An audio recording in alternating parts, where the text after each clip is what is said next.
Injection చేశాను కదా, ఒక 2 నిమిషాలు పాటించమంటారా? హే, మౌనం ఏంటి? అదే అత్తయ్య, కొంచెం సేపు వెయిట్ చేయమంటారా అని అడగబోయి అలా అనేశాను. ఇంతకీ ఇన్సిడెంట్ ఎలా జరిగింది? నేను చెప్తాను. మరేమోనండి, మా బామ్మగారికి కాలు నొప్పి అన్నారు.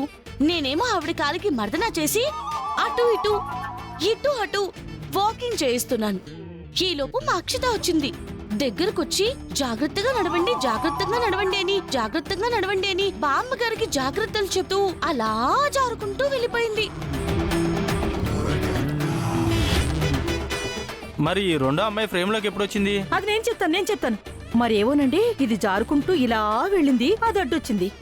ఇది వెళ్ళి దాన్ని గుద్దుకుంది, ఇద్దరు వెళ్ళి గోడ గుద్దుకున్నారు. అది మ్యాటర్. అదృష్టం బాగుంది. ఇంకొంచెం బలంగా గుద్దుకొని ఉంటే ఈ పాటికి దండలు కూడా ఏర్పాటు చేయాల్సి వచ్చేది. డాక్టర్ గారు 2 మినిట్స్లో స్పృహలోకి వస్తారన్నారు. 2 మినిట్స్ అయిపోయింది, ఇంకా లేవలేదేంటి? Traffic jam అయిపోయిందేవరా?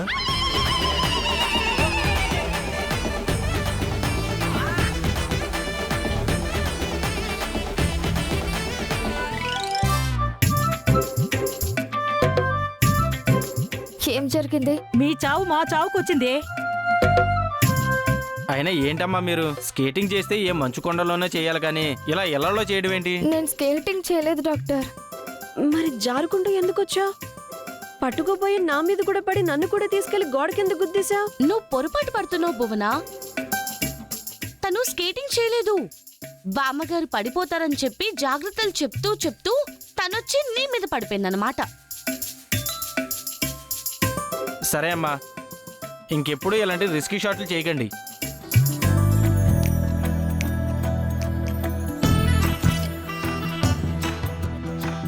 ఇదిగోండి అమ్మా, ఈ టాబ్లెట్స్ వాడండి.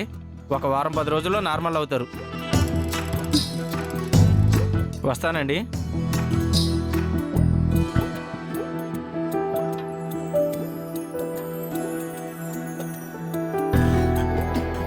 మీరిద్దరూ రెస్ట్ తీసుకోండి.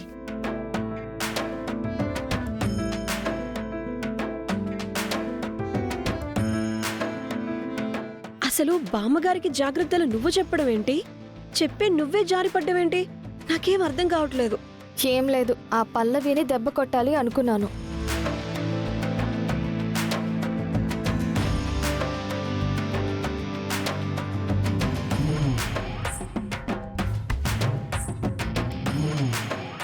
అలా బామ్మగారు పడితే పల్లవి పడేసిందని చెప్పి అందరితో దాన్ని తిట్టిద్దాం అనుకున్నాను.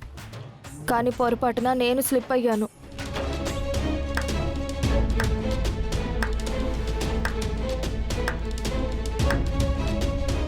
నన్ను బ్యాట్ చేద్దామని చెప్పి నువ్వు పేషెంట్ అయ్యావన్నమాట. నిన్ను చూస్తుంటే ఒక్కోసారి కోపం వస్తుంది, ఒక్కోసారి నవ్వొస్తుంది.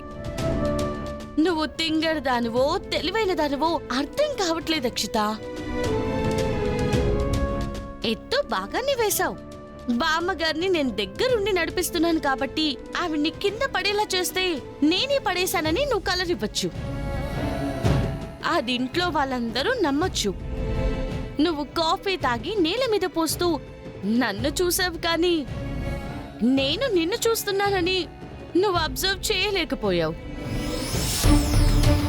నువ్వు కాఫీ పోస్తున్నప్పుడు నీకెదురుగా మేమున్నాం, కానీ నీ పక్కన టీవీ ఉంది. అందులో నువ్వు చేసే వెధవ పని నాకు కనబడింది.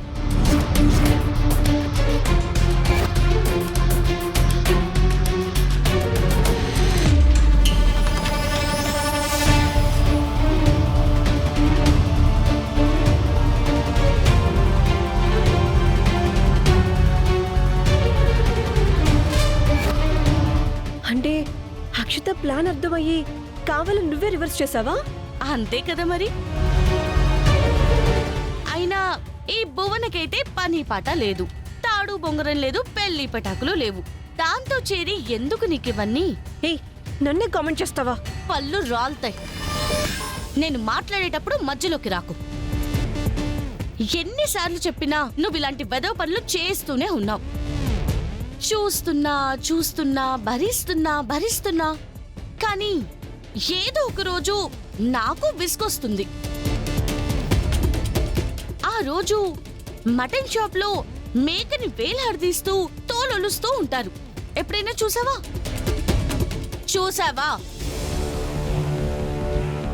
వీడియోలో ఉంటాయి, చూడు. అలా తోలొలి చేస్తాను. అర్థమైందా?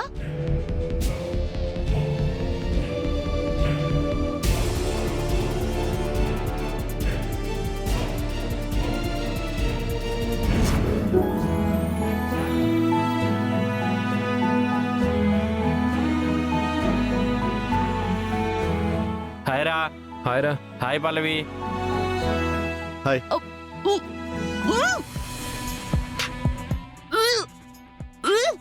ఏయ్ ఏమైంది?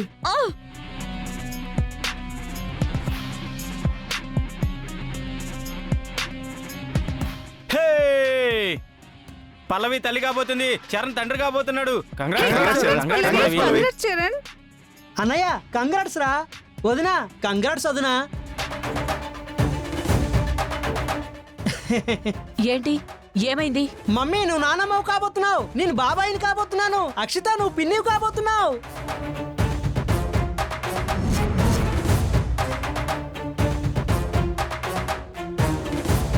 రే, నువ్వు మా అందరికి పార్టీ ఇవ్వాలరా. పల్లవి ఎంత ఫాస్ట్ గా గుడ్ న్యూస్ చెప్తావని అస్సలు ఊహించలేదు. అది కాదే. ఏయ్ నువ్వు ఇంకేం చెప్పదు, డెఫినెట్ గా మా అందరికి గ్రాండ్ పార్టీ ఇవ్వాల్సిందే. ఆ, ఇంతకీ అమ్మాయి పుడితే ఏం పేరు పెడతారు, అబ్బాయి పుడితే ఏం పేరు పెడతారు?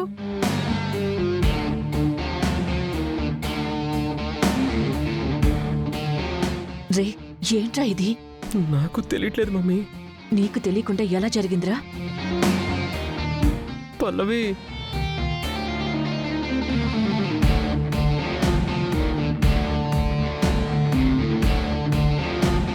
నువ్వు సిగ్గుపడకే, హార్ట్ అటాక్ వచ్చేలా ఉంది. నిజం చెప్పవే, నువ్వు నిజంగానే? లేదండి, అజీర్తి వల్ల వామిటింగ్ అయింది అంతే. అజీత. అమ్మా ఏంటో వదినా ఇలా డిసప్పాయింట్ చేసావు? రేయ్ డిసప్పాయింట్ చేయడం ఏంట్రా? లేకపోతే ఏంటన్నయ్య, వదిన నిజంగా తల్లి అయిందేమో, నేను బాబాయిని అయిపోతాను, అక్షిత పిన్ని అవుతుంది, మమ్మీ నానమ్మ అయిపోతుందని ఎంత హ్యాపీగా ఫీల్ అయ్యానో తెలుసా? అవును, మేము కూడా చాలా హ్యాపీగా ఫీల్ అయ్యాం.